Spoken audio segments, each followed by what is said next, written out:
aplanira tous tes sentiers. Non, ne crains rien, il est avec toi. Non, ne crains rien, il est avec toi. Non, ne crains rien, il est avec toi.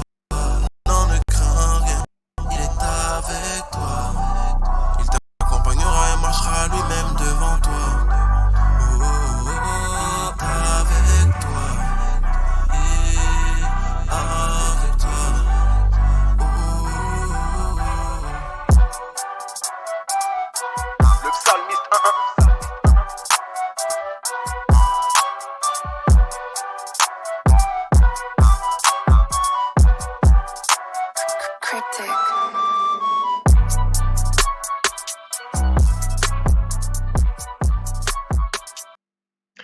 Bonjour à toutes et à tous, bienvenue pour cette nouvelle vidéo sur la guerre. Je répète, nouvelle vidéo intitulée La guerre.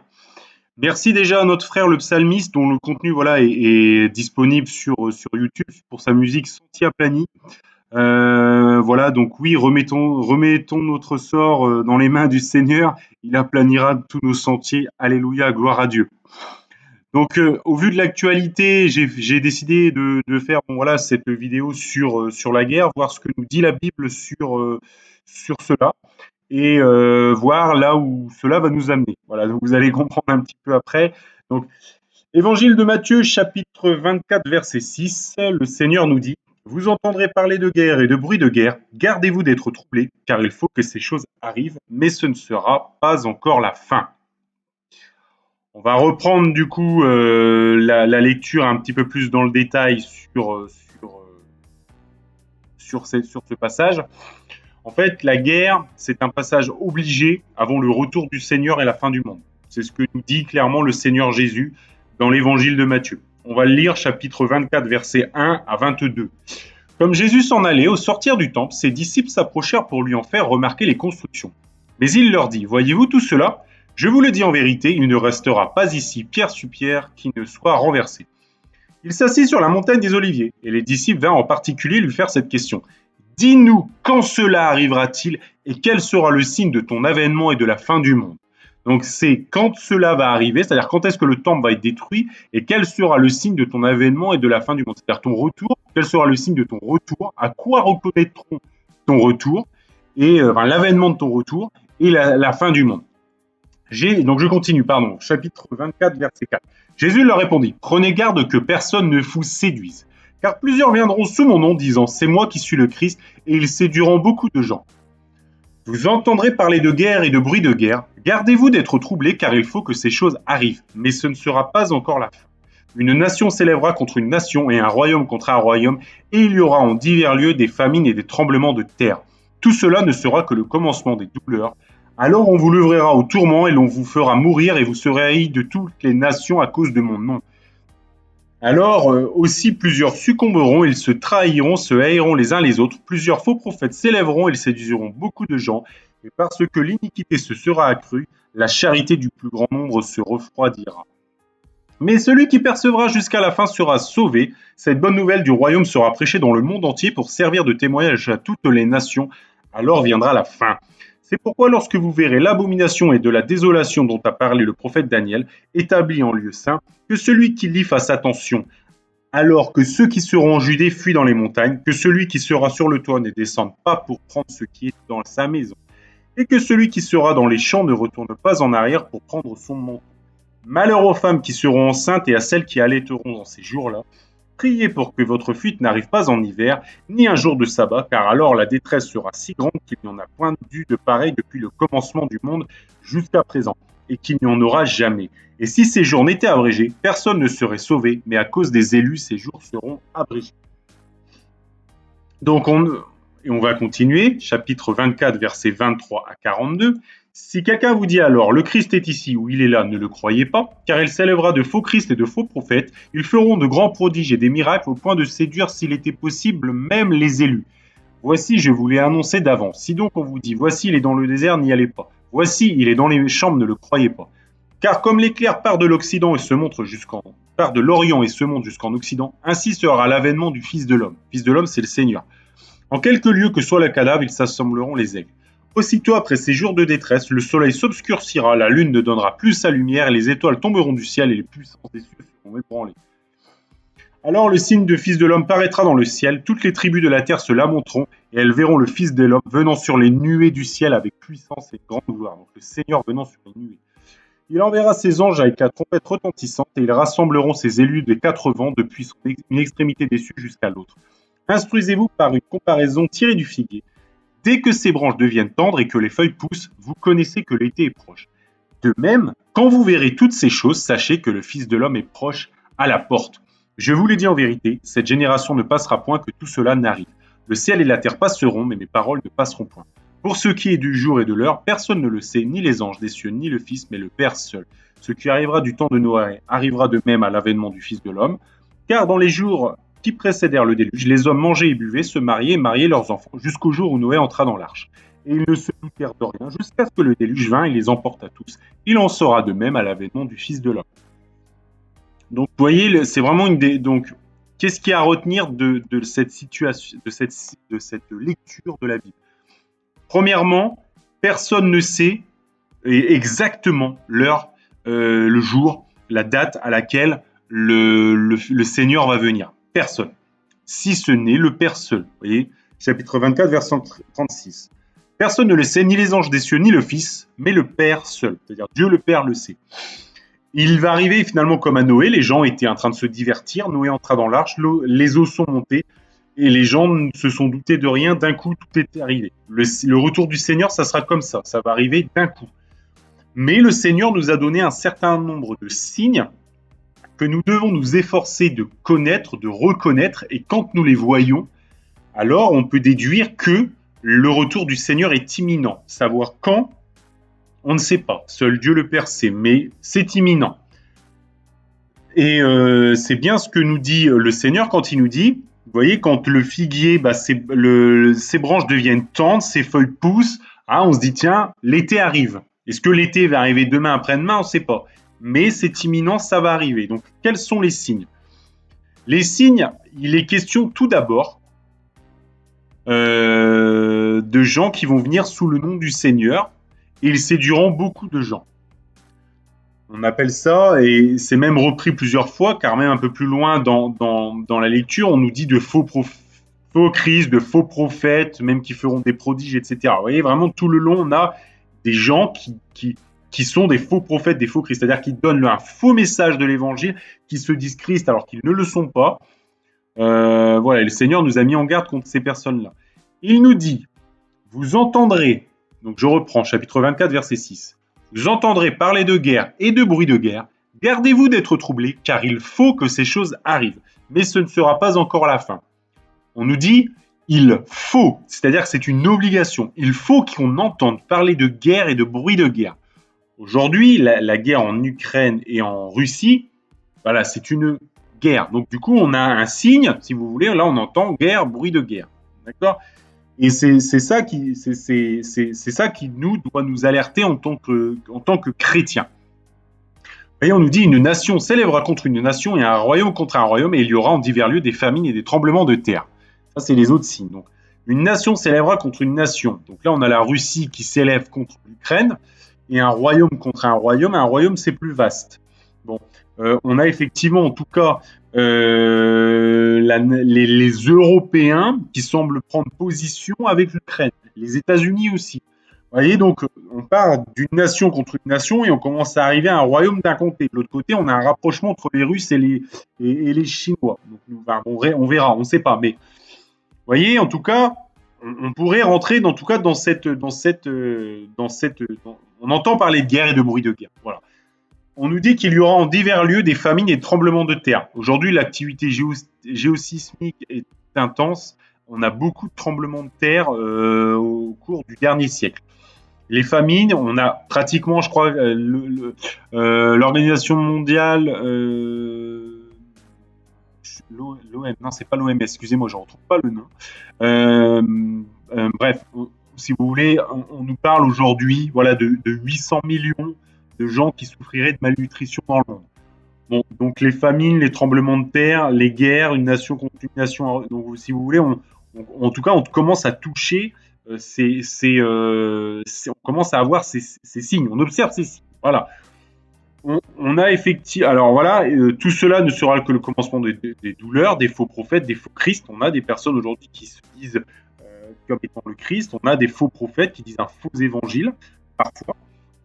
Voilà, on nous dit que la parole se sera prêchée dans le monde entier. Effectivement, elle a été prêchée dans le monde entier, ça, voilà. Bon, voilà. On nous dit aussi que l'iniquité se sera accrue et que la charité du plus grand nombre se refroidira. L'iniquité, c'est le péché. De plus en plus, il y a le péché dans le monde.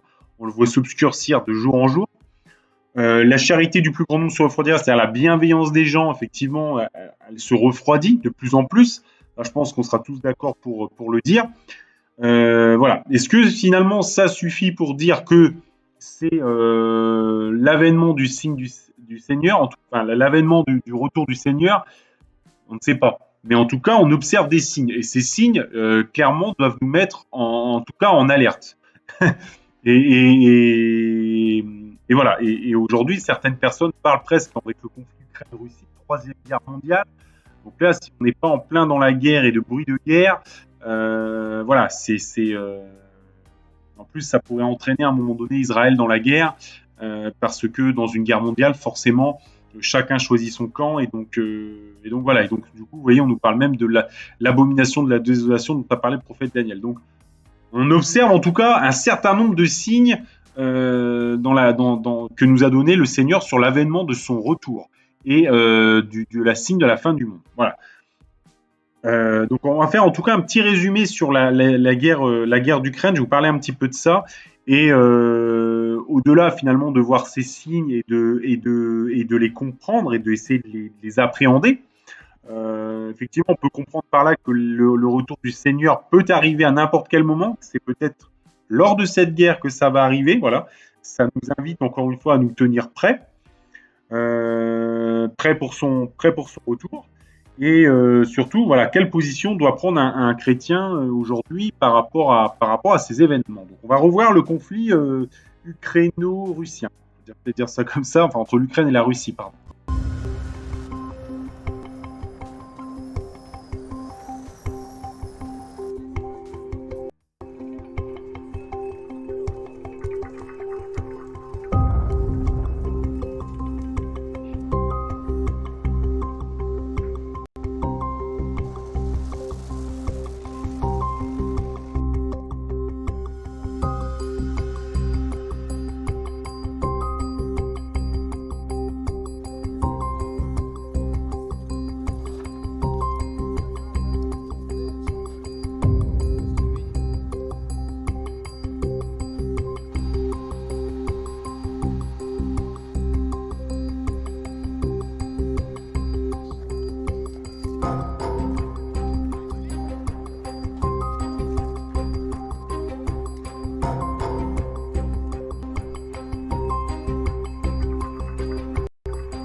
Donc voilà, donc effectivement, donc nous avons, pour le résumer, donc du coup, on entend parler de guerre et de bruit de guerre, en tout cas avec le conflit ukrainien.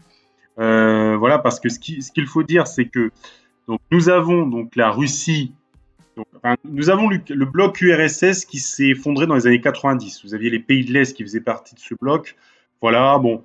L'Ukraine, la Russie considère que l'Ukraine fait partie de son territoire. La Russie avait demandé aux Occidentaux de ne pas faire entrer l'Ukraine dans l'OTAN. L'OTAN n'a pas forcément écouté la Russie, ou en tout cas l'Ukraine a peut-être fait ses démarches seule, on ne sait pas. Mais voilà, quoi qu'il arrive, l'Ukraine était sur le point d'entrer dans l'OTAN. La Russie voyait ça d'un très mauvais œil, se sentit trahie, donc du coup, elle a attaqué. Elle dit qu'elle a des populations russophones comment dire, qui sont discriminées, etc., violentées dans le pays. Voilà, bon, écoutez, quoi qu'il arrive, donc on a eu une attaque avec à peu près 200 000 soldats côté russe, ou alors 150 000 Russes et 50 000 Biélorusses. Enfin bon, bref, quelque chose quand même d'assez important. On a toute la communauté internationale qui a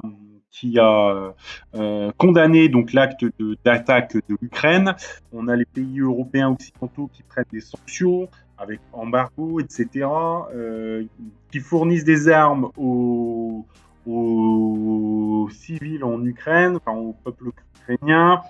Voilà, et donc du coup, on a malheureusement voilà, des victimes de part et d'autre. Bon, au-delà, si vous voulez, d'un conflit régional entre la Russie et l'Ukraine, on a quelque part l'OTAN, les États-Unis et le monde qui commencent un petit peu à s'en mêler. Et c'est un peu comme ça que démarrent des guerres mondiales. Voilà. Excusez-moi. Donc, moi, si vous voulez, j'aimerais déjà dire une première chose, c'est que parce que des fois on a des débats un peu animés, quand une personne vous dit si vous êtes pour ou contre la Russie ou pour ou contre l'Ukraine, il semblerait en tout cas qu'en France les gens soient plutôt pour l'Ukraine. Moi, je pense que la bonne réponse en tant que chrétien, c'est qu'on est pour la paix. Voilà, parce que notre Seigneur est le prince de paix. Voilà, même si effectivement le Seigneur a dit qu'il fallait qu'une nation s'élève contre une nation et qu'il y ait une guerre. Mais quoi qu'il arrive, bon voilà, prendre parti dans un conflit, etc., c'est pas trop c'est pas trop notre quoi. Nous, notre rôle, c'est de parler du Seigneur. Voilà. Donc, le Seigneur nous a bien dit que, et je reprends la phrase, hein, vous entendrez parler de guerre et de bruit de guerre, gardez-vous d'être troublés, car il faut que ces choses arrivent, mais ce ne sera pas encore la fin. Vous voyez, c'est vraiment quelque chose de nécessaire, une guerre contre une guerre. Le Seigneur a dit que ça allait se passer comme ça. Donc déjà, ce qui est quand même extrêmement rassurant, c'est que le Seigneur est aux commandes. Voilà, il nous a dit qu'il allait y avoir une guerre. Voilà. Donc du coup, il est aux commandes et il nous dit voilà, suite à la guerre, je vais revenir. Voilà un peu voilà un peu ce que le Seigneur nous dit. Donc vraiment, il faut se tenir prêt. Je voulais quand même faire un petit point sur le sujet, en tout cas, de la guerre. Voilà, on a ici, en tout cas, on va dire les conflits depuis le début des années 90. On a vraiment énormément de conflits, quoi. On pense à l'Irak, on pense à la Libye, on pense à l'Afghanistan. Aujourd'hui, oui, l'Europe se réveille avec l'Ukraine, mais on en a eu énormément, quoi. On a toujours l'Inde et le Pakistan, deux puissances atomiques qui sont en guerre l'une contre l'autre, etc. Donc, vous voyez, c'est vraiment... on a eu la Yougoslavie dans les années 90. Voilà, on a aujourd'hui l'État islamique au Mali, etc. Enfin, on est quand même dans des tensions. On entend vraiment parler de guerre et de bruit de guerre. Et je voulais prendre un petit peu de hauteur et pas dire que c'était qu'en Ukraine. Mais voilà. Mais en tout cas, là, on est quand même face à des grandes puissances parce que c'est toujours derrière, ce qui se cache un peu derrière, c'est États-Unis versus Russie par rapport à l'Ukraine. Voilà, donc c'est quand même, en tout cas, ça pourrait prendre en tout cas une ampleur encore plus importante. Là, j'ai repris un petit peu quelques chiffres sur les principaux conflits des dernières années. Donc voilà, donc le conflit en Afghanistan, on est quand même sur 165 000 morts. En Irak, on est entre 155 000 à 1 406 000. Donc ça, c'est quand même assez impressionnant. On a une guerre civile au Soudan. Voilà, bon, bref, on a une seconde guerre d'Irak, etc., etc. Donc, on a quand même des guerres et des incidences sur le nombre de morts, malheureusement, qui sont vraiment, vraiment terribles. Voilà, mais ces choses doivent arriver. Enfin, en tout cas, l'avènement du Seigneur, il y a des guerres et de bruits de guerre. Ce que le Seigneur nous dit, surtout, c'est de ne pas paniquer. Il nous dit, gardez-vous d'être troublés. Alors, troublé, c'est quoi? C'est être bouleversé, c'est être confus, c'est ne pas savoir comment réagir, que faire. Il nous a dit gardez-vous d'être troublés. Ça veut dire ne soyez pas troublés, ne soyez pas bouleversés, ne soyez pas confus. Oui, le Seigneur revient. Oui, il y a une guerre mondiale. Oui, la Russie est le pays qui a l'arme atomique la plus puissante au monde et qui peut détruire un État comme la France avec un missile. C'est vrai. Mais nous avons le Seigneur Jésus. Nous mettons notre foi en Dieu. C'est le Seigneur qui est aux commandes. Et voilà. Donc, et quand bien même, quand bien même nous devrions mourir, voilà, les choses sont dites, le Seigneur est là, le Seigneur a vaincu la mort. Donc il ne faut pas être confus, il ne faut pas être troublé. Alors oui, il y aura peut-être des moments difficiles, mais le Seigneur a dit, gardez-vous d'être troublés. Il a dit qu'il était là, il a dit qu'il allait nous préparer une place. Mettons notre foi en lui et en Jésus-Christ. Évangile de Matthieu, vous voyez, chapitre 10, verset 28, le Seigneur nous dit « Ne craignez pas ceux qui tuent le corps et qui ne peuvent tuer l'âme. Craignez plutôt celui qui peut faire périr l'âme et le corps dans la géhenne. » C'est-à-dire celui qui peut faire périr l'âme. Voilà. Donc, celui que nous devons craindre, finalement, c'est le Seigneur. Car le Seigneur, une fois que la mort est arrivée, a le pouvoir de donner la vie éternelle ou alors d'avoir la condamnation, de mettre la condamnation éternelle. Donc c'est lui que nous devons craindre. C'est ce qui nous donne, enfin voilà, Dieu est bien entendu supérieur à tout ce qui se passe ici-bas. Au-delà du fait qu'aujourd'hui, autour de nous, on entend peut-être des personnes qui ont peur, qui ont de la crainte, etc., nous avons le Seigneur. Donc encore une fois, l'évangile de Matthieu, chapitre 6, verset 8, nous dit « Ne leur ressemblez pas, car votre Père sait de quoi vous avez besoin avant que vous le lui demandiez. » Là, dans la phrase, dans le contexte, c'était que devons-nous, enfin voilà, que devons-nous faire pour enfin voilà, c'était par rapport, si vous voulez, à un sentiment de crainte. Et le Seigneur a dit, voilà, quand vous devez prier, ne leur ressemblez pas, car votre Père sait de quoi vous avez besoin avant que vous le demandiez, etc. Ne multipliez pas les vaines paroles, etc. Priez en mon nom. Voilà ce que nous a dit le Seigneur. Mais en tout cas, il leur dit, ne leur ressemblez pas. Et ne leur ressemblez pas, c'est pas uniquement, si vous voulez, pour la prière. C'est vraiment ne leur ressemblez pas, c'est-à-dire ne craignez pas ceux qui craignent. On ne doit pas ressembler aux gens qui, oui, il est évident que des personnes qui n'ont pas le Seigneur et qui n'ont pas foi en Dieu et en la vie éternelle veulent pas perdre à tout prix leur vie puisqu'ils ont peur, pour eux, il n'y a rien après. Et pour nous, on sait que justement, c'est le meilleur est à venir. Donc, du coup, il ne faut pas avoir peur.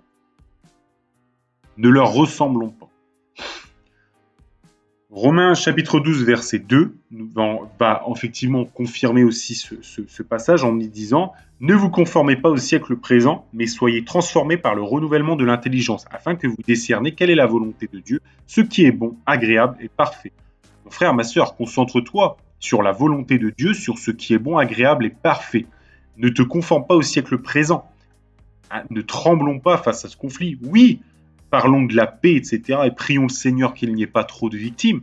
Mais sachons avant tout discerner, connaissons le Seigneur, quelle est la volonté de Dieu, ce qui est bon, agréable et parfait. Restons focalisés sur notre Seigneur et même s'il y a du trouble autour, ne soyons pas troublés.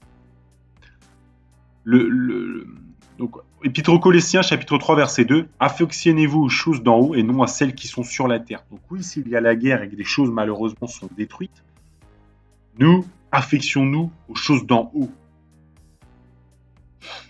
Car c'est là est notre héritage.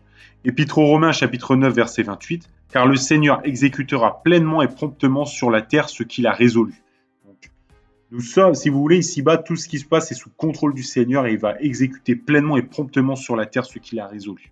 Voilà. Donc, c'est aussi rassurant de savoir que le Seigneur, et c'est toujours bon à attendre, est au contrôle de tout.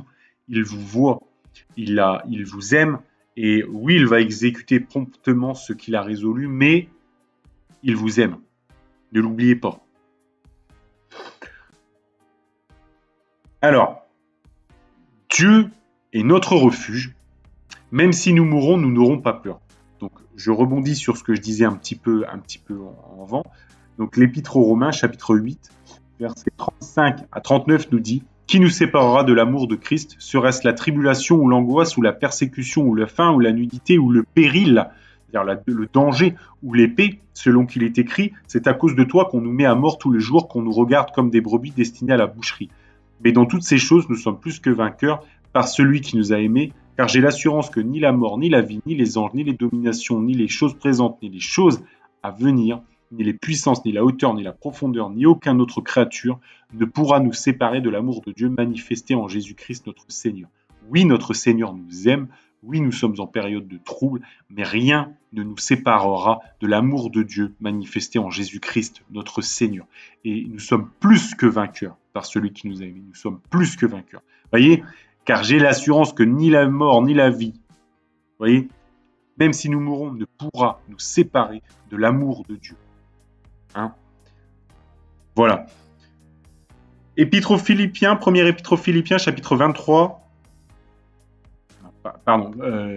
Épître aux Philippiens, chapitre 1, versets 23-24. Je suis tiraillé des deux côtés. J'ai le désir de m'en aller et d'être avec Christ, ce qui est de beaucoup le meilleur, mais à cause de vous, il est plus nécessaire que je continue à vivre ici. Vous voyez, c'est vraiment incroyable. Le Paul nous dit ici qu'il est tiraillé, c'est-à-dire qu'il veut s'en aller, être avec le Seigneur Jésus-Christ, il veut presque, voilà, si les circonstances font qu'il y a un péril et qu'il pourrait mourir, comme voilà, nous aujourd'hui avec une guerre, etc. Il dit, j'ai le désir de m'en aller et d'être avec Christ, ce qui est de beaucoup est le meilleur. Vous voyez, donc il a l'envie de s'en aller, d'aller avec Christ. Mais à cause de vous, c'est-à-dire à cause des personnes ici-bas, il est plus nécessaire que je continue à vivre ici. Bien sûr, ici, il est question d'un apôtre qui édifie des églises, etc. Donc voilà, il a amené des gens au salut. Et donc du coup, effectivement, c'est pour ça qu'il dit, il est plus nécessaire que je continue à vivre ici-bas. Mais j'ai le désir de m'en aller, d'être avec Christ, ce qui est de beaucoup le meilleur. C'est-à-dire que le meilleur, c'est d'être avec le Seigneur Jésus-Christ. Donc, même si effectivement il y a des problèmes, le meilleur, c'est d'être avec le Seigneur Jésus-Christ. Donc, n'ayons pas peur. Alors, Psaume, chapitre 94, verset 14. Car l'Éternel ne délaisse pas son peuple, il n'abandonnera pas son héritage. Même si la mort nous frappe, il n'abandonne pas son héritage. Exode, chapitre 19, verset 5. Maintenant, si vous écoutez ma voix et si vous gardez mon alliance, vous m'appartiendrez entre tous les peuples, car toute la terre est à moi. Donc oui, le Seigneur est aux commandes et nous sommes au Seigneur. Josué, livre de Josué, chapitre 1, verset 9. Fortifie-toi et prends courage. Ne t'effraie point et ne t'épouvante point, car l'Éternel ton Dieu est avec toi dans tout ce que tu entreprendras. Le Seigneur est là. Deutéronome, chapitre 31, verset 8. L'Éternel marchera lui-même devant toi, il sera lui-même avec toi, et il ne te délaissera point, il ne t'abandonnera pas. Ne crains point et ne t'effraie point. Ne t'effraie point, même avec les circonstances qui peuvent être difficiles. Ne nous effrayons point. Jérémie, chapitre 29, verset 11. Car je connais les projets que j'ai formés sur vous, dit l'Éternel. Projets de paix et non de malheur, afin de vous donner un avenir et de l'espérance. Voilà, c'est des promesses formidables du Seigneur. Psaume chapitre 139, verset 16-17. Quand je n'étais qu'une masse informe, tes yeux me voyaient, et sur ton livre étaient tous inscrits les jours qui m'étaient destinés, avant qu'aucun d'eux existât, que tes pensées, ô Dieu, me semblent impénétrables, que le nombre en est grand. Vous voyez, le Seigneur, avant même qu'on soit venu au monde, on était déjà inscrit dans son livre de vie, et il savait le nombre de jours, nos jours étaient comptés. Voilà, donc oui, aujourd'hui, il y a des guerres, il y a des bruits de guerre, mais le Seigneur est toujours au contrôle. Et n'ayons pas peur. Alors, le Seigneur Jésus nous dit dans l'évangile de Matthieu, chapitre 10, verset 29-31, « Ne vend-on pas 2 passereaux pour un sou? Cependant, il n'en tombe pas un terre sans la volonté de votre Père. Et même les cheveux de votre tête sont tous comptés. Ne craignez donc point, ne valez-vous pas plus que beaucoup de passereaux? » Voilà, nous valons beaucoup plus que 2 passereaux aux yeux du Seigneur. Évangile de Jean, donc chapitre 14, versets 15 à 31. Si vous m'aimez, gardez mes commandements, et moi je prierai le Père, et il vous donnera un autre consolateur, afin qu'il demeure éternellement avec vous. L'esprit de vérité que le monde ne peut recevoir, parce qu'il ne le voit point et ne le connaît point. Mais vous le connaissez, car il demeure avec vous, et il sera en vous. Je ne vous laisserai pas orphelin, je viendrai à vous. Encore un peu de temps, et le monde ne me verra plus, mais vous me verrez, car je vis, et vous vivrez aussi. En ce jour-là, vous connaîtrez que je suis en mon Père, que vous êtes en moi et que je suis en vous. Celui qui a mes commandements, mes commandements et qui les garde, c'est celui qui m'aime. Et celui qui m'aime sera aimé de mon Père. Je l'aimerai et je me ferai connaître avec lui. Je me ferai connaître à lui. Vous voyez, le Seigneur est parti, mais le Saint-Esprit est là et il se fait connaître à nous parce que nous l'aimons et parce que nous gardons ses commandements. Donc restons focalisés. Oui, l'actualité internationale est terrible. On a eu le Covid avant, etc. Mais restons focalisés sur le Seigneur, sur sa volonté, sur ses promesses, sur le Seigneur, tout simplement. Donc je reprends, chapitre 14, verset 23. Si quelqu'un m'aime, il gardera ma parole et mon Père l'aimera. Nous viendrons à lui, nous ferons notre demeure chez lui. Celui qui ne m'aime pas ne garde point mes paroles, et la parole que vous entendez n'est pas de moi, mais du Père qui m'a envoyé. Je vous ai dit ces choses pendant que je demeure avec vous, mais le Consolateur, l'Esprit Saint, que le Père enverra en mon nom, vous enseignera toutes choses et vous rappellera tout ce que je vous ai dit. Je vous laisse la paix, et je vous donne ma paix. Je ne vous donne pas comme le monde donne, que votre cœur ne se trouble point. Vous voyez, il est encore ici question de se troubler. Et ne s'alarme point. Vous avez entendu que je vous ai dit, je m'en vais, et je reviens vers vous. Si vous m'aimiez, vous vous réjouirez de ce que je vais au Père, car le Père est plus grand que moi. Et maintenant, je vous ai dit ces choses avant qu'elles arrivent, afin que lorsqu'elles arriveront, vous croyiez. Je ne parlerai plus guère avec vous, car le prince du monde vient, il n'a rien en moi. Mais afin que le monde sache que j'aime le Père et que j'agis selon l'ordre que le Père m'a donné. Levez-vous, partons d'ici. Et ce qui est, vous voyez, ce qui est ici, encore une fois, bon voilà, le Seigneur, merci Seigneur d'être là avec nous, de nous aimer, et nous t'aimons. Et il nous a donné Dieu le Saint-Esprit, merci Seigneur. Vous voyez quelque chose qui est extrêmement intéressante au chapitre 28, enfin chapitre 14, verset 28, en tout cas pour le message d'aujourd'hui, sur la guerre et sur notre attitude face à la guerre, c'est « Je m'en vais et je reviens vers vous. Si vous m'aimiez, vous vous réjouirez de ce que je vais au Père, car le Père est plus grand que moi. » Donc là, vous voyez, le Seigneur dit je vais m'en aller, parce qu'il a expliqué qu'il allait être crucifié, et il a dit si vous m'aimiez, vous vous réjouirez de ce que je vais au Père, car le Père est plus grand que moi. Vous voyez, c'est une grâce d'aller auprès de Dieu le Père, d'aller auprès de notre Dieu. Voilà ce que le Seigneur a voulu nous donner comme message, c'est-à-dire que même si effectivement il allait lui arriver quelque chose il allait mourir, voilà, mais il allait ressusciter et il allait aller au Père. Et c'est ça la finalité de la chose, et c'est ça le plus important. Et c'est ça qu'il nous faut avoir effectivement à l'esprit. Voilà. Donc prions pour que la volonté du Seigneur s'accomplisse. Il revient bientôt. Alléluia. Alors, là, ce que je voudrais aussi appuyer, c'est que oui, le Seigneur a dit qu'il allait y avoir des guerres et des bruits de guerre. Oui, nous devons rester focalisés sur lui, sur sa parole, sur sa volonté, sur le Seigneur Jésus-Christ. Mais ce qu'il faut aussi retenir, c'est que nous pouvons intercéder. Vous voyez, donc, le Seigneur nous a dit, donc, l'Évangile de Jean, chapitre 14, verset 1 à 10, que votre cœur ne se trouble point, croyez en Dieu et croyez en moi. Il y a plusieurs demeures dans la maison de mon Père. Si cela n'était pas, je vous l'aurais dit.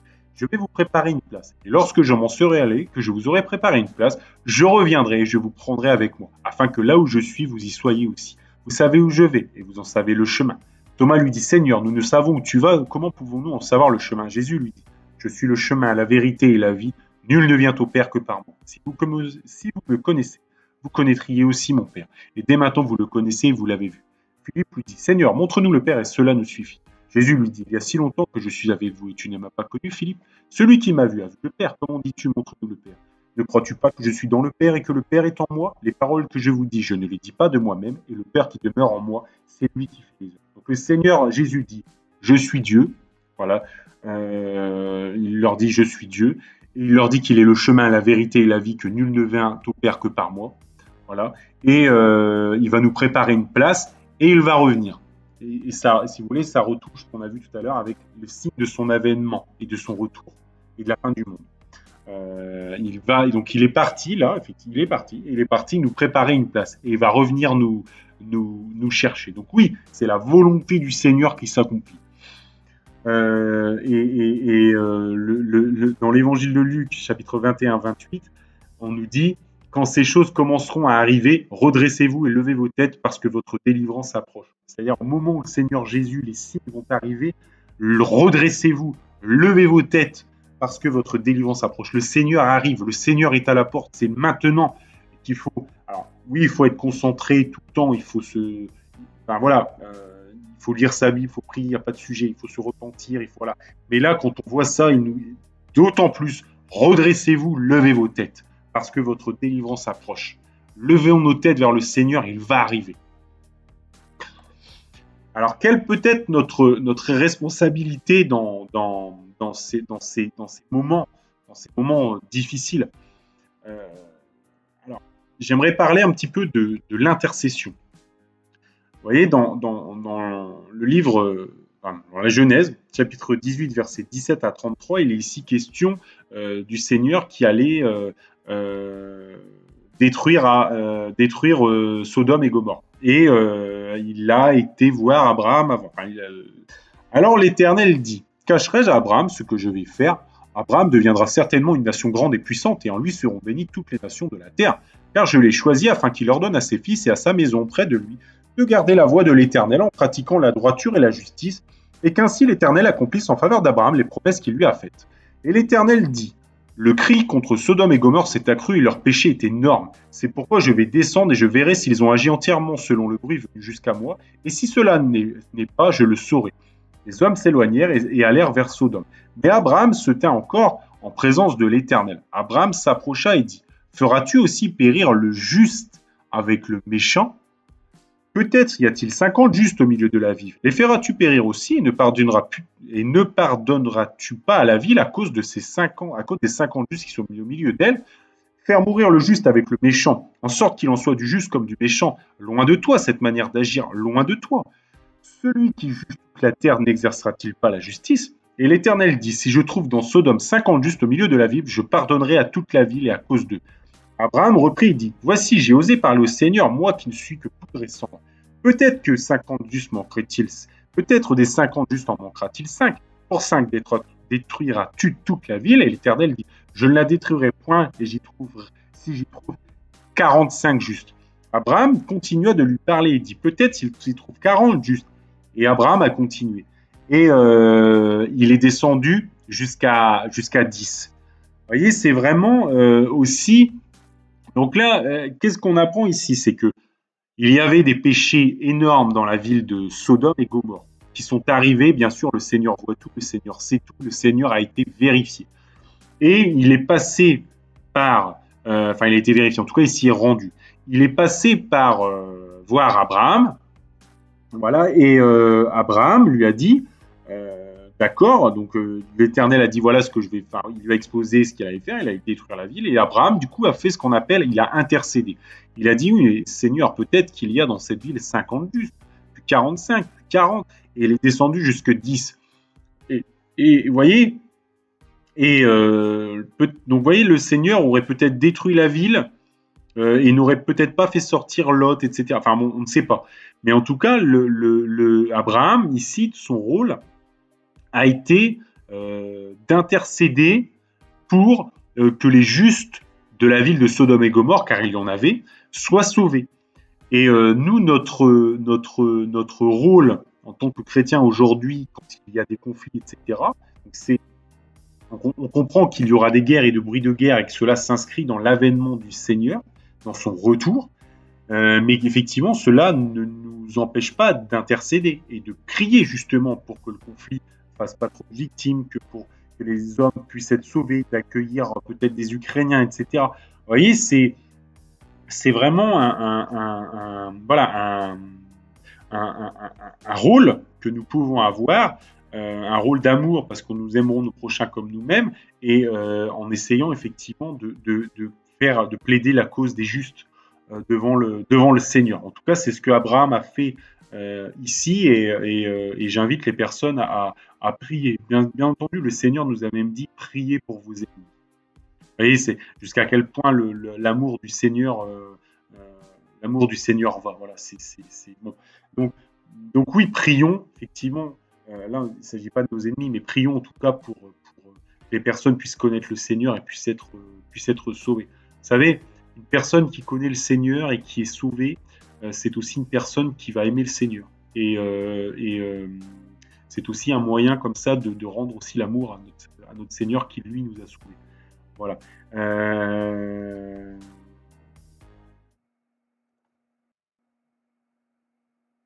Hey. Je suis la lumière du monde envoyée dans ce monde ténébreux. J'ai traversé la mer rouge grâce à celui qui fait que mon ciel est bleu. Ils pensent que je parle dans le vent quand je suis en train de prier. Chez nous on n'a pas peur de l'échec, on est condamné à briller. Il n'y a qu'un seul nom ici qu'on célèbre.